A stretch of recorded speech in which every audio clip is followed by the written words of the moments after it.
జూబ్లీహిల్స్ రాజకీయాలంటే టక్కున గుర్తొచ్చే పేరు మాగంటి గోపీనాథ్.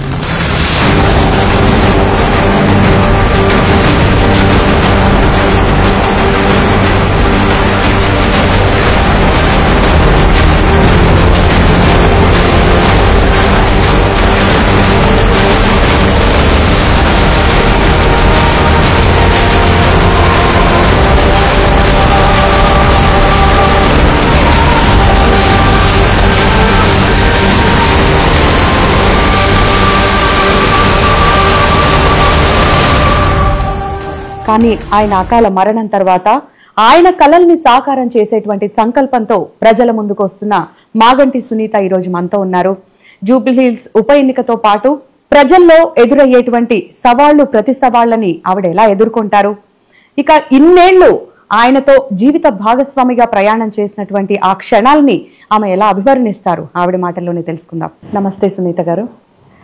సో అసలు ఇలాంటి ఒక సిచ్యువేషన్లో నేను మిమ్మల్ని కలుస్తా అనుకోలేదు. As a woman I can feel that pain. Actually మీ పిల్లలతో కూడా మాట్లాడదాం అనుకున్నాం, వాళ్ళు అవైలబుల్ ఉన్నారా? లేరండి, షేక్పేట క్యాంపెయిన్కి వెళ్ళారు, వస్తారు. మాగంటి గోపీనాథ్ గారి అనారోగ్యం గురించి అసలు ఎందుకని చెప్పేసి అటు ప్రజలకు కానీ ఇటు కార్యకర్తలకు కానీ ఇటు పార్టీకి కానీ ఇంత కూడా ఇన్ఫర్మేషన్ లేదు, ఒక చిన్న అప్డేట్ లేదు, ఇంత పెద్ద ఇన్సిడెంట్ జరిగే వరకు తెలియదు ఎవరికి, ఎందుకనండి? ఇలా అవుతుందని మేము కూడా అనుకోలేదు, ఇప్పుడు కూడా ఊహించుకోలేకపోతున్నాం. ఇంకా వస్తారేమో, ఇంటికి భోజనం పెట్టాలి, అలాగే ఆ ఊహలోనే ఉన్నాం మేము. అంటే తనకి వచ్చిన హెల్త్ ఇష్యూస్ అయ్యి కూడా బయటికి చెప్పడం ఇష్టం ఉండదు. అంటే తన ఫ్యామిలీకి సంబంధించింది బయట ఎందుకు చెప్పుకోవాలి, జనాలకి తెలిసిన కార్యకర్తలు పార్టీలు ఎవరికి తెలిసినా కంగారు పడతారు.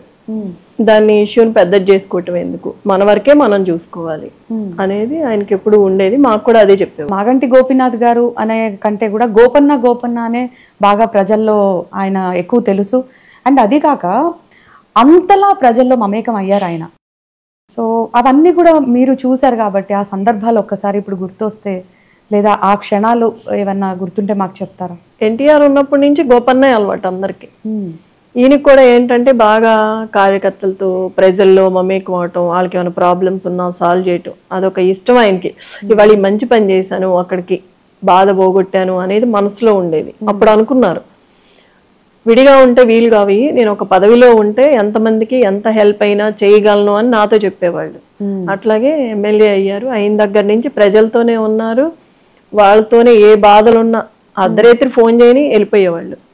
ఎవరు ఏ బాధ ఉన్నా అన్నా అంటే చాలు, ఏంటమ్మా అని ఆ ప్రాబ్లం సాల్వ్ అయ్యే వరకు నిలబడేవాళ్ళు అక్కడ. ఎవరన్నా ఏదన్నా అంటే కూడా పిలిచి కోప్పడేవాళ్ళు. ఆడపిల్లరా ఎందుకు అట్లా చేస్తున్నావు, తప్పది, ముందు వాళ్ళకి ఇచ్చేయండి, ఏం కావాలో వాటరా ఏంది, ఇబ్బంది పెట్టొద్దని అట్లా అండగా ఉండేవాళ్ళు ప్రతి ఇంటికి. ఇప్పుడు వెళ్తే మాకు తెలుస్తుంది గోపన్న అంటే ఏంటి, ప్రజలు ఎంతగా ఎందుకు ఇష్టపడుతున్నారు ఒక ఇంటి పెద్ద కొడుకుగా. అంటే ఫ్యామిలీ కంటే కూడా ఎక్కువ జూబ్లీహిల్సే కుటుంబం అని అక్కడే ఎక్కువ స్పెండ్ చేసేవాళ్ళు. మార్నింగ్ వెళ్తే నైట్ వచ్చేవాళ్ళు. ఎన్నో టైమ్స్ ఫోన్ చేసేదాన్ని నేను, అయినా కూడా ఒక్కోసారి చేసేవాళ్ళు కాదు. అంటే అది ఇవ్వాలి, మనం ఏదైనా తినాలి. సో ఒక్కసారి మీ ఫ్యామిలీ బాండింగ్ అండ్ ఫ్యామిలీ మీ అందరితో ఎలా ఉండేవారు ఇంట్లో? ఒక్కొక్కసారి అనేవాళ్ళు పిల్లలతో స్పెండ్ చేయట్లేదు, నువ్వే చూసుకుంటున్నావు అని ఫీల్ అవుతారేమో పిల్లలు, నువ్వు కూడా ఏమని. నేను అనేది అట్లా ఏం లేదు, పిల్లల్ని నేను చూసుకుంటాను, మీ పని మీరు ప్రాబ్లం లేకుండా చూసుకోండి. అంటే మేము ఎప్పుడు ఇబ్బంది పెట్టేవాళ్ళం కాదు. భోజనం ఒకటి కంటిన్యూగా చూసేవాళ్ళం, తింటున్నారా లేదా, కొంచెం అది తింటే బాగుంటుంది, హెల్త్ ప్రాబ్లమ్స్ అవుతాయి. మళ్ళీ ఫస్ట్ నుంచి నా పెళ్ళైన దగ్గర నుంచి హెల్త్ ఇష్యూస్ ఏమీ లేవు. ఫస్ట్ టైం నేను చూడటం ఇప్పుడు ఈ ఇష్యూ కూడా. అంటే ఒక జీవిత భాగస్వామిగా మీతో ఉండేటువంటి విధానం అనేది, అంటే ఇన్నేళ్లు మీరు ఆయనతో ట్రావెల్ చేశారు, ఒక వైఫ్గా ఉన్నారు, ఆ బాండింగ్ అనేది ఎట్లుంటుంది అనేది మీ మాటల్లో వినాలని ఉంది. అంటే మీరు మర్చిపోలేని విషయాలు ఏమైనా ఉన్నాయి ఆయనతో గడిపిన క్షణాలు? చెప్పాలంటే చాలా ఉన్నాయి. ఫస్ట్ టైం హాస్పిటల్లో జాయిన్ అయినప్పుడు తనకి మేలుకు వచ్చినప్పుడు నైట్ టైము బాధపడ్డారు నాతో చెప్పుకొని. పిల్లలకి నీకు ఏం చేయలేకపోయాను, చాలా తప్పు చేశాను, నేను చెప్పాను. నేను అప్పుడు ధైర్యం చెప్పాను, మాకు డబ్బులు ఏమీ అవసరం లేదు, మీరు బయటకు వస్తే చాలు మాకు, దీని గురించి ఆలోచించొద్దు, హెల్త్ చూసుకోండి ఫస్ట్ అని చెప్పాను. ఒక 1 వీక్ బాధపడ్డారు. డాక్టర్ కూడా చెప్పారు, ఎందుకయ్యా నువ్వు దేని గురించి ఆలోచిస్తున్నావు అంటే నేను చెప్పాను పక్కకు తీసుకు, మెయిన్ బాధపడుతున్నారు ఇది నేను చెప్పాను, రోజు చెప్తా ఉంటా, కొంచెం చేంజ్ చేపిస్తానని చెప్పాను. పిల్లలు నీకు చాలా అండగా ఉన్నారు, ఫ్యామిలీ ఎంత అండగా ఉన్నప్పుడు నువ్వు దాన్ని మర్చిపో, మీ మిస్సెస్ చెప్తుంది కదా మీకు ఇంత విడమర్చి, మీరు బాధపడొద్దు అని చెప్పారు.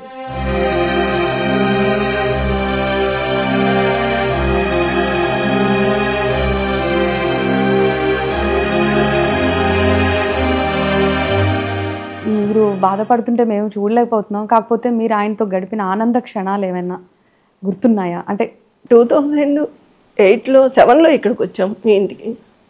వచ్చినాక కొంచెం బెటరు, కానీ నాతో చెప్పేవాళ్ళు మన కష్టాలు బయటికి చెప్పొద్దు, మీ మదరాళ్ళకు కూడా చెప్పొద్దు అనేవాళ్ళు, తెలియనివ్వద్దని. అంటే అంత గోప్యంగా ఉంచేవాళ్ళు. ఒకళ్ళ దగ్గర మనం వలస అవ్వకూడదు, మన బాధ మనతోనే ఉండాలి.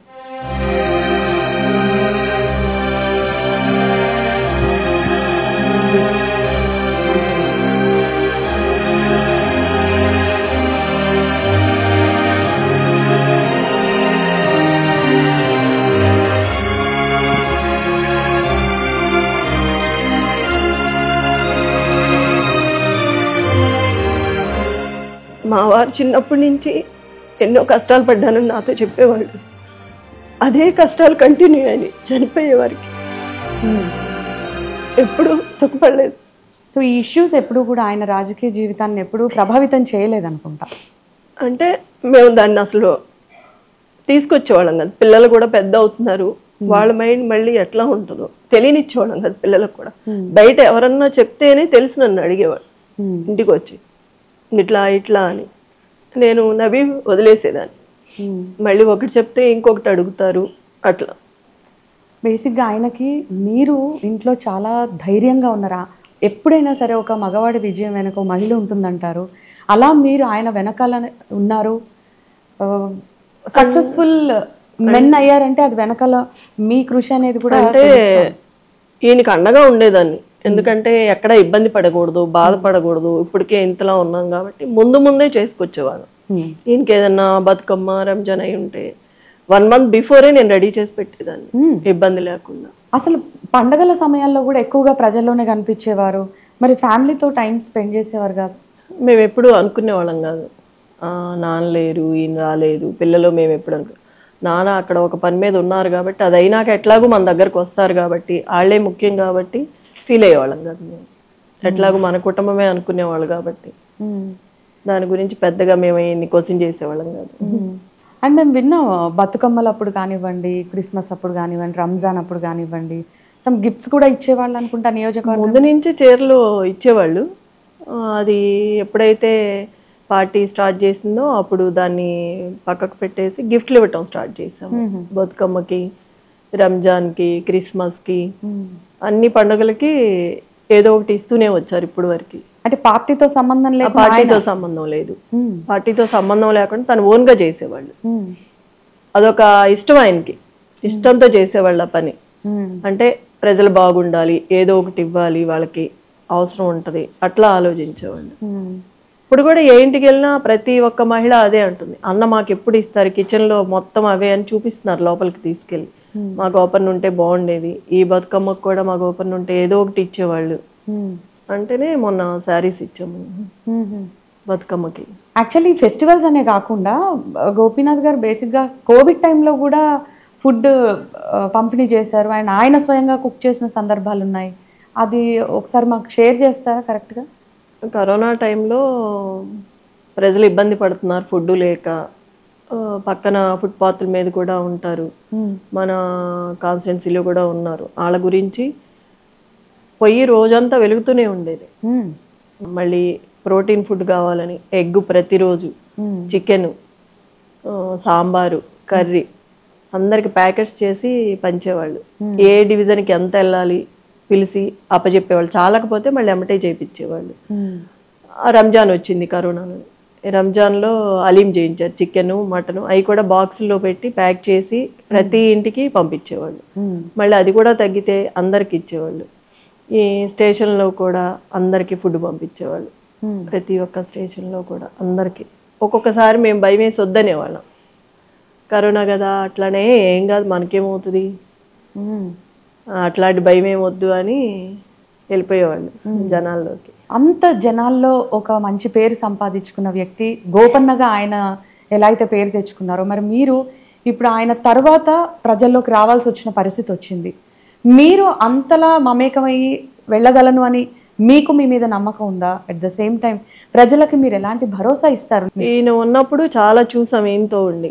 నేను వెనకమాలని సపోర్ట్ చేసేదాన్ని, ఈయన జనాలతో వెళ్ళినప్పుడు కొన్ని కొన్ని వింటూ ఉండేదాన్ని, ఇంట్లో కొన్ని కొన్ని మాట్లాడేటప్పుడు వింటూ ఉండేవాళ్ళము, కొన్ని చెప్తూ ఉండేవాళ్ళు. అలా అన్నీ తెలుసు కాబట్టి నేను బయటికి రాగలిగాను, ఏ పనైనా చేయగలుగుతున్నాను. గోపన్నను చూసి చాలా నేర్చుకున్నా కాబట్టి, గోపీనాథ్ గారిని చూసి అది నాకు ఇప్పుడు అవసరం పడింది.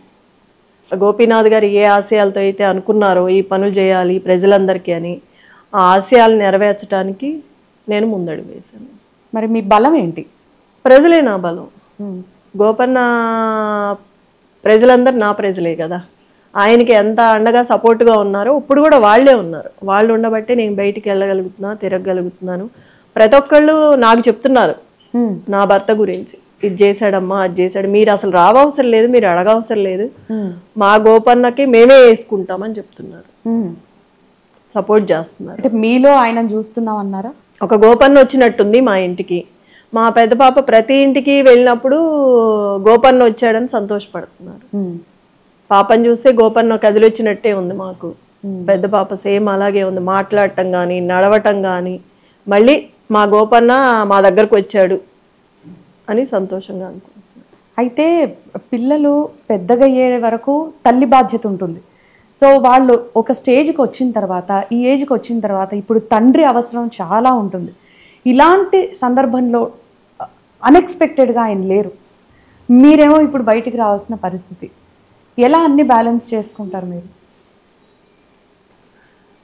మీరు అన్నది నిజమే, పిల్లలకి తండ్రి కావాలి, కానీ ఎవరు ఊహించంది జరిగింది, అది మేము ఎప్పటికీ తేరుకోలేము. మా పిల్లలకు కూడా అండపోయినట్టే, మాకు ఇంటి మొత్తానికి పెద్ద దిక్కుపోయినట్టే. కానీ ఉన్నాయి, చాలా ఉన్నాయి, చాలామంది ఎన్ని చేసినా కూడా మేము ఒక ధైర్యంతోనే ముందుకెళ్తున్నాం. నా భర్తే నన్ను నడిపిస్తున్నాడు, ఆ ధైర్యంతోనే ముందుకెళ్తున్నాము. సో మీరు గోపన్న గారికి ఎంత వెన్నుదన్నుగా వెనకాల ఉండి మీరు ఆయన్ని ముందుకు నడిపించారో, ఇప్పుడు ఆయన తర్వాత మీరు జనాల మధ్యలోకి రావాల్సి వచ్చింది. అసలు మీరు రాజకీయాల్లోకి వస్తానని ఎప్పుడైనా అనుకున్నారా? ఆలోచన వచ్చిందా మీకు ఇంతకుముందు?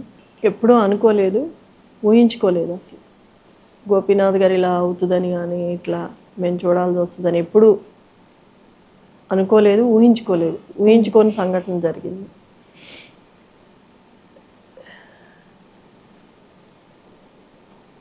ఒక్కసారి గోపీనాథ్ గారి రాజకీయ విషయాలు మాట్లాడితే గనక ఎన్టీఆర్ గారితో అసలు చాలా క్లోజ్ అసోసియేషన్ ఉంది. అంటే ఒక ఫ్యామిలీ మెంబర్ లాగా, సొంత పిల్లల కంటే కూడా ఈయనకే బాగా ఇంపార్టెన్స్ ఇచ్చేవారని విన్నా. అది కాక ఎన్టీఆర్ గారి అస్థికల్ని కూడా లక్ష్మీ పార్వతి గారితో మాట్లాడి ఆయనే తీసుకొచ్చారని తెలుసు. సో ఈ బాండింగ్ గురించి ఒకసారి చెప్తారా మాకు? చెప్పేవాళ్ళు ఎన్టీఆర్ గారికి నేనంటే చాలా, మనం కొడుకులా చూసుకునేవాళ్ళు. అంటే ప్రతిదీ గోపి గోపి అని పిలిచేవాళ్ళు, నాతోనే చేయించుకునేవాళ్ళు. యాక్చువల్లీ ఈయన కృష్ణ ఫ్యాను, కానీ ఎన్టీఆర్ గారు అంటే చాలా అభిమానం. పార్టీ అన్న ఎన్టీఆర్ గారు, ఆ అభిమానంతోనే ఎన్టీఆర్ గారి దగ్గరికి వెళ్ళి ఆయనతో పాటు ఉండి పనిచేసేవాళ్ళు. ఎక్కడికి వెళ్ళినా కూడా బుల్లెట్ ర్యాలీ తీసేవాళ్ళు.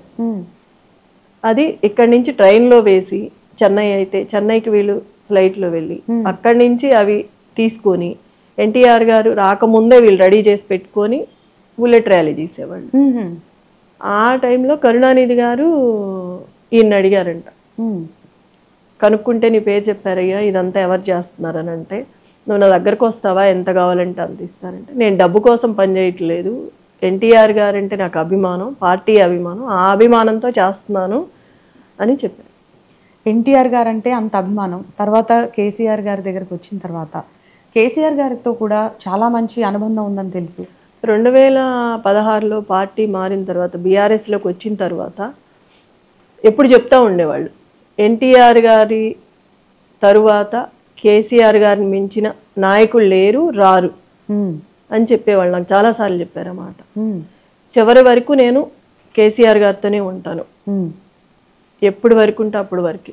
అసలు ఈయన అంత స్ట్రాంగ్ ఉండే కేసీఆర్ గారు గోపీనాథ్ గారి గురించి కంటతడి పెట్టుకున్నారంటే ఆయన చనిపోయినప్పుడు వాళ్ళిద్దరి మధ్య ఉన్న అనుబంధం అర్థం అవుతోంది. చెప్పేవాళ్ళు కేసీఆర్ గారు అంటే నన్ను ఒక ఆత్మీయుల్లా చూసుకునేవాళ్ళు, ఒక కొడుకులా చూసుకునేవాళ్ళు. నాకు చాలా హ్యాపీ అనిపించేది ఆయన చూస్తే, ఒక తల్లిలాగా. అంటే అంత అభిమానించేవాళ్ళు, అంత అనుకునేవాళ్ళు, మాతో చెప్పుకునేవాళ్ళు. మా ఇద్దరి గురించి బయట అంత సఖ్యత తెలియదు కాబట్టి ఏదేదో అనుకుంటారు. ఆయన అంటే అంత అభిమానంతో ఉండేవాళ్ళు. ఆ అభిమానం నాకు, ఆయన ఏడ్చినప్పుడు నాకు ఆయన చెప్పినవన్నీ గుర్తొచ్చాయి నాకు. అందుకే చెప్పారని. అంటే ఆ రోజు నేను చూసా ఆ బాధని. ఈయన చెప్పింది గుర్తొచ్చి నాకు ఎంతగా చెప్పారనంటే, ఈయన గురించి మొత్తం తెలుసు కాబట్టి చెప్పగలిగారు అనుకున్నారు. అంటే ఒక కుటుంబంలో అనుకున్నారు. కేసీఆర్ గారికి ఎంతలా దగ్గరయ్యారో గోపీనాథ్ గారు, మరి ఆ రేంజ్, ఆ స్థాయిలో మీరు కూడా పార్టీకి అంత విధేయతగా మీరు ఉండగలరా? పార్టీ మాకు ఇప్పుడు వరకు అండదండగా ఉంది. ఈయన చనిపోయినప్పుడు కూడా చాలా అండగా ఉంది. మాకు అంత అండగా ఉన్న పార్టీని చివరి వరకు పార్టీతోనే ఉంటాను. ఆ అభిమానంతోనే నేను పార్టీకి కష్టపడి పనిచేస్తాను. మరి మీరు రోజు వెళ్తున్నారు క్యాంపెయినింగ్కి, చూస్తూ ఉన్నారు నియోజకవర్గంలో సమస్యలన్నీ కూడా.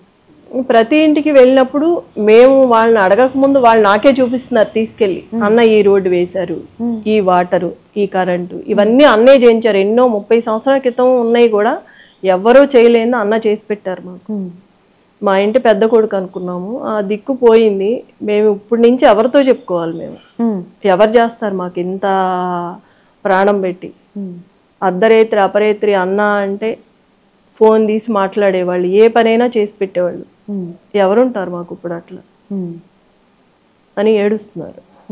నేను చెప్పాను, మీ అన్నలాగే నేను కూడా అండగా ఉంటాను, మీకు పనులు చేసి పెడతాను. గోపన్న ఏదైతే మీకు చెప్పి హామీ ఇచ్చి వెళ్ళారో అవన్నీ నేను నెరవేరుస్తానని చెప్తున్నాను. మీరు తప్పక రాజకీయాల్లోకి వచ్చారు అనే వాళ్ళకి సూటిగా మీరు ఇచ్చే సమాధానం ఏంటండి? గోపీనాథ్ గారు అనుకున్న ఆశయాలు కొన్ని మధ్యలో ఆగిపోయి ఉన్నాయి కాబట్టి అవి నెరవేర్చాలని నేను వచ్చాను. ఎమర్జెన్సీ వస్తే అర్ధరాత్రి అయినా మీరు వెళ్ళగలరా? తప్పకుండా వెళ్తాను. భయం అనేదే నాకు ఎప్పుడు మొదటి నుంచి లేదు. నేను నేర్చుకున్నదే అది, భయపడకూడదు ఎప్పుడు ఎవరికి అని. వాళ్ళ గోపన్న ఎలా అయితే వాళ్ళకి అండగా ఉన్నాడో, ప్రతి ఇంటిలో అన్న అని పిలిపించుకునేవాడు, అదే ప్రజలు అందరికీ నేను ఒక సునీతమ్మలా అండగా ఉంటాను. ఆడవాళ్ళకి కష్టం వస్తే ఆడవాళ్ళకే తెలుస్తుంది. కొంతమంది ఆడవాళ్ళు అన్న అంటే చెప్పుకోలేరు. అలాంటిది ఇద్దరు ఆడవాళ్ళమే అయితే సమస్య ఉండదు. అక్కడ ఓపెన్ అయ్యి చెప్పుకోవచ్చు, నాకు ఈ బాధ ఉంది అనేది వాళ్ళకి అర్థమవుతుంది. అమ్మకి చెప్పుకోవచ్చు మనం వెళ్ళి, అన్నకంటే అన్నీ చెప్పలేము. ఆ విషయం కూడా నాతో చాలా మంది చెప్పారు. అన్నకి ఒకటి చెప్పేవాళ్ళం, 2 చెప్పేవాళ్ళం కాదు. ఇప్పుడు మీరు ఉన్నారు కాబట్టి, మీరు ఫ్రీగా మాట్లాడుతున్నారు కాబట్టి మేము చెప్పుకోగలుగుతున్నాము అని చాలా మంది చెప్పారు నాకు ఆ మాట. నేను కూడా భరోసా ఇచ్చా, అంత ధైర్యం మీకు వచ్చింది నా మీద అనుకున్నప్పుడు, నమ్మకం వచ్చింది కాబట్టి మీరు ఏ చిన్నదైనా నాతో చెప్పుకోవచ్చు, నేను ఆ సమస్య తీరుస్తాను, మొహమాట పడొద్దని చెప్పాను. ప్రతి ఇంట్లో పిల్లలు ఉంటారు, పెద్దవాళ్ళు ఉంటారు, అందరూ ఉంటారు. మన ఇళ్ళలో ఎవరైనా పెద్దవని, చిన్నవని, పిల్లలవని ఏదన్నా బాధ కలిగినప్పుడు అమ్మ అని అనుకుంటారు, అమ్మకే చెప్పుకోవాలనుకుంటారు ఫస్ట్, సెకండే నాన్న. అట్లాంటిది ఒక ఆడదానిగా నేను వాళ్ళందరికీ ఒక అమ్మలా ఉండాలని అనుకుంటున్నాను, అవుతాను. ధైర్యాన్ని నేను వాళ్ళకి ఇవ్వగలుగుతాను.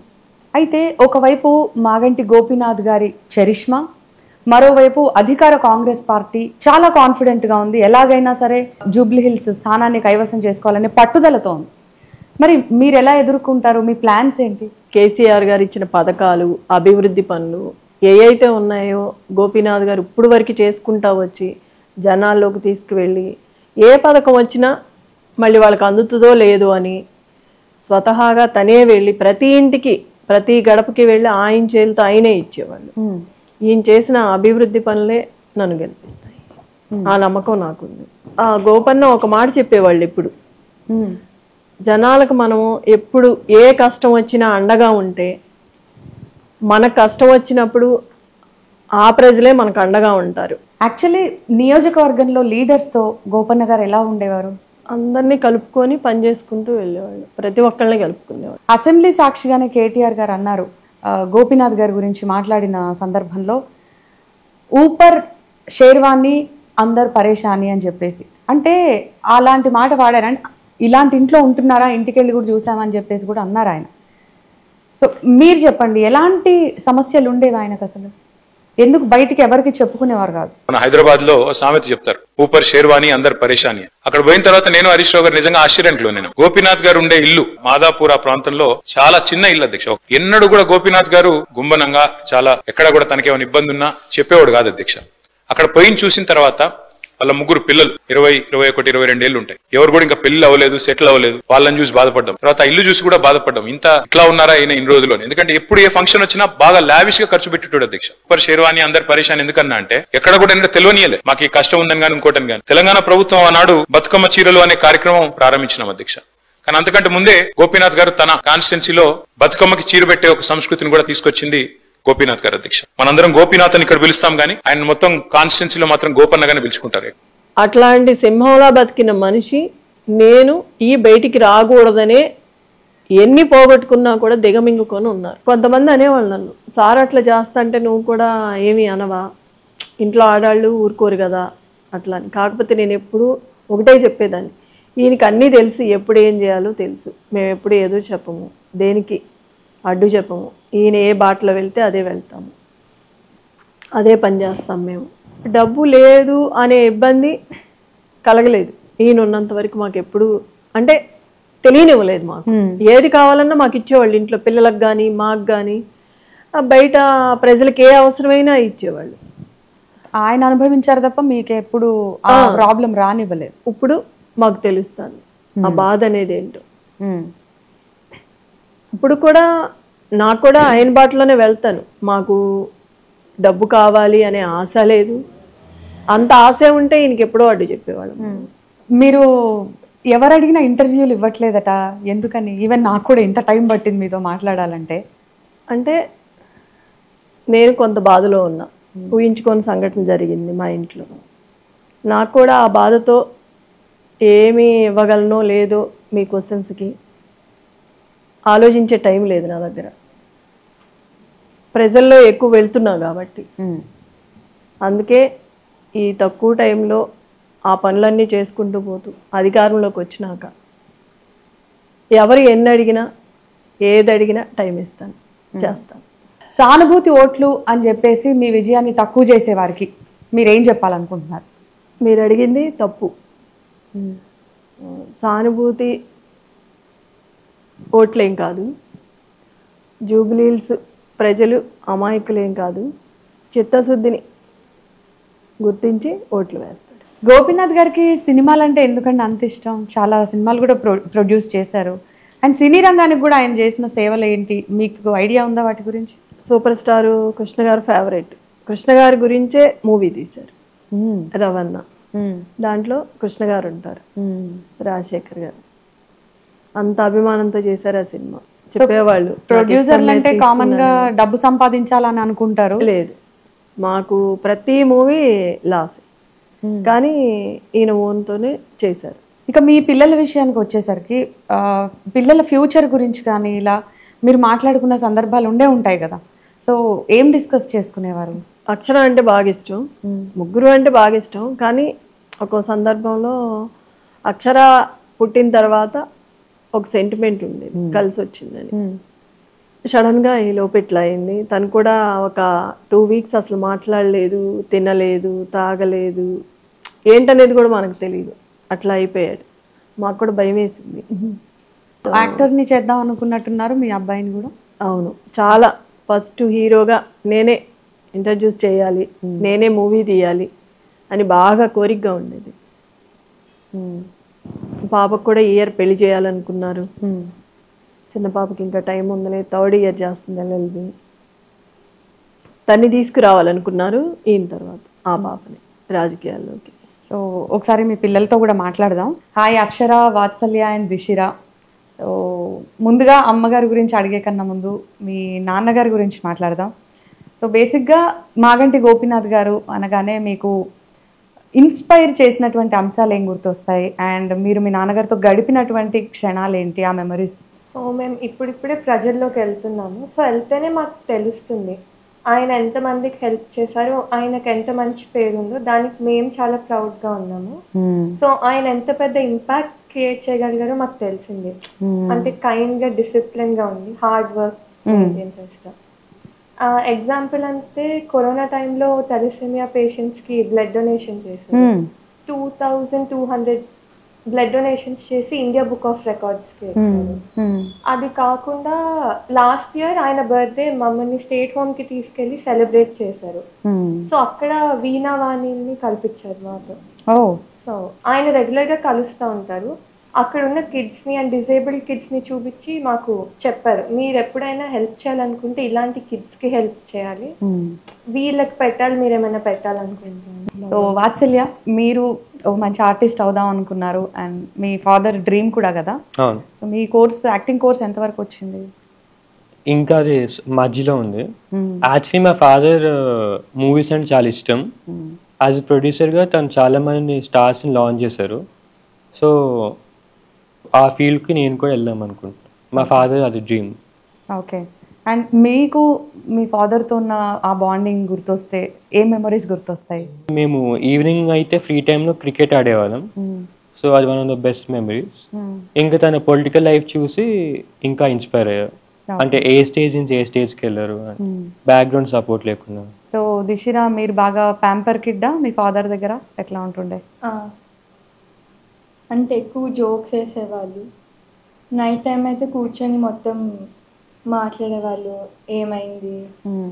సో ఇప్పుడు మీరు బయటికి కూడా వెళ్తున్నారు కదా, అంటే ప్రజల్లోకి వెళ్తున్నారు, అన్నీ చూస్తున్నారు, కాన్స్టిట్యున్సీలో సమస్యలు అవన్నీ. సో మిమ్మల్ని ఎలా రిసీవ్ చేసుకుంటున్నారు జనాలు? అంటే వాళ్ళ డాటర్ అనగానే దగ్గరికి తీసుకుంటున్నారు, ఏమేం చేశారో అన్నీ చెప్తున్నారు, ఇంకా గిఫ్ట్స్ అన్ని ఇచ్చి చూపిస్తున్నారు తీసుకెళ్ళి. సో మీకు ఎట్లాంటి ఎక్స్పీరియన్స్ ఉంది అక్షర, అంటే ఇలా జనాల్లో తిరగడం ఇవన్నీ కూడా? How do you feel? It's first time. So ఇప్పుడు మీ మదర్ గురించి చెప్పండి. అమ్మ వచ్చారు, రాకూడని సందర్భంలో అన్ఎక్స్పెక్టెడ్గా జనాల్లోకి రావాల్సిన పరిస్థితి, ఒకవేళ అధికారం ఇస్తే ప్రజలు ఆవిడ ఎలా డీల్ చేయగలుగుతారని మీరు నమ్ముతున్నారు? నాన్న ఉన్నప్పుడు కూడా బ్యాక్ వర్క్ మొత్తం అమ్మే చూసుకునేది. సో ఇప్పుడు కూడా తనకు ఆ క్యాపబిలిటీ ఉంది సేమ్ నాన్నలానే చేయడం. కానీ ఇప్పుడు తను ముందరికి రాబోతుంది ఆ పొజిషన్లోకి. ముందలంటే నాన్న వెంటమాల అన్నీ చేసి పెట్టాను. సో అమ్మకి ఇప్పుడు అంతా మీరే కాబట్టి, సో ఆవిడకి మీ సపోర్ట్ ఎలా ఉంటుంది? అమ్మ నాన్నకైతే ఎలా బ్యాక్ బోన్లో సపోర్ట్ చేసిందో మేము అలానే తనకి కావాల్సిన పనులని మేము తనకి బ్యాక్ బోన్గా చేసి పెట్టాం. ఆల్ ద వెరీ బెస్ట్ మీ ముగ్గురికి కూడా. Thank you. Thank you.